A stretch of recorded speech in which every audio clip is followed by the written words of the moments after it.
نو موږ به خپل روانګي کوو ان شاء الله په 11 بجې باندې د دې هسکول پېټرول پمپ نه دغه شان زموږ د ویلج کونسل هر یو ویلج کونسل ملګري مشران به راځي ګڼ تعداد باندې دغه جلسې کامیابېدو لزو او ولې به زو دا خپل ذمہواري به موږ ولې پوره کوو آیا موږ دغه شان په کورونو کې کینو 2.5 کاله موږ دا مرکزی حکومت او 15 کاله موږ د دې 13 صوبایي حکومت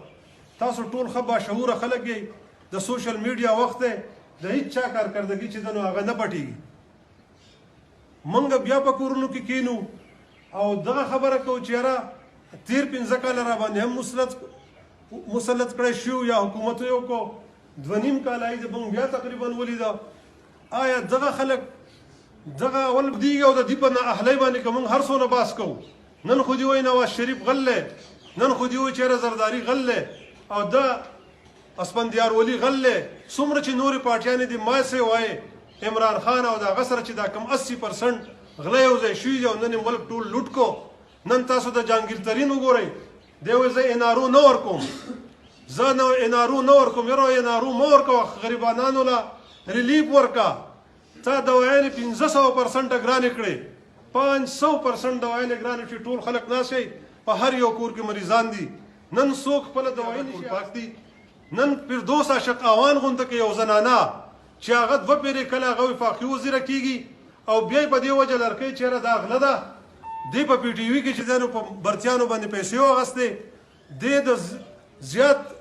نوکریانو باندې پیسې واغستې او هغه یې لر کړه او پرون بل ورځ یا یو هفته مخکې که تاسو ګورئ نن یې په پنجاب کې راوسته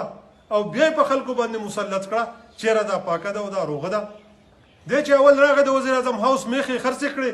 چېرې زه بچت راولم تاسو ټول د هر څه مخکې دی بیا د وزیر اعظم هاوس نه ګاډي خرڅ کړه چېرې زه بچت راولم او دا پروټوکول به نه وي په چا پسې به پولیس نه وي په چا پسې به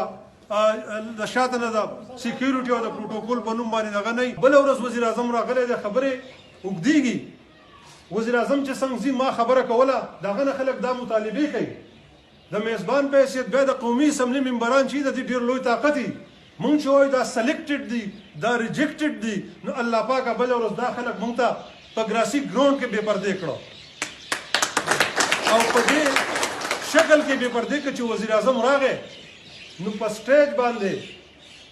نه دي دا اته زمونږ ممبران دي دا خلک د سواد د عوامو نمایندګان دي دا خبره په ریکارډ ده چې دی چا سټیج ته نه دي پرېښودي عمران خان خپل خواته کېناستو ته نه دي پرېښودي د عوامو دپاره د غوښتو خو ډېره لویه خبره وه او هغه دغه شان پاسېدلی صحت کارت د هغې څه حیثیت دی هر یو سړی خپل نمبر ګوري هغه نن چاته نه دغه کېږي آیا د صحت کارت نه علاوه په دې علاقه کې نورې مسلې نه وې نو دې سټیج ته نه دي پرېښودي او بیا نه وزیر اعظم چې پاسېد تاسو ټول په ریکارډ باندې بغیر د مسلم لیګو نه د کنزلو نه علاوه هغه بله خبرنده کړې نو یو وزیر اعظم صاحب که تاسو په خپل حیثیت نه پوهېږئ نو د دې عهدو پاسداري وکئ او که تاسو موږ ته کنزل کول نو بیا به د اسلام آباد نه کړي او ټول به یو کنزلي نو دا دومره په کروڑونو روپۍ ته ولې خرچه کړې چې رالې زه په اخیره کې اوس دا خبره کوم چې بله ورځ دا جلسه چې ده دا زموږ د ټولو ذمہواري ده پی ډي ایم جلسه په 22 تاریخ باندې ده هغه هم راپاسېدلي دی او په ټول ملک کې انشاءالله د دې سلیکټډ خلکو خلاف یو اواز اوچت شوی دی د یونین کونسل هزارې کسان به انشاءالله موږ به بله ورځ په 11 بجې باندې په دې هسکول پېټرول پمپ کې راغونډېږو د ټولو ویلج کونسلو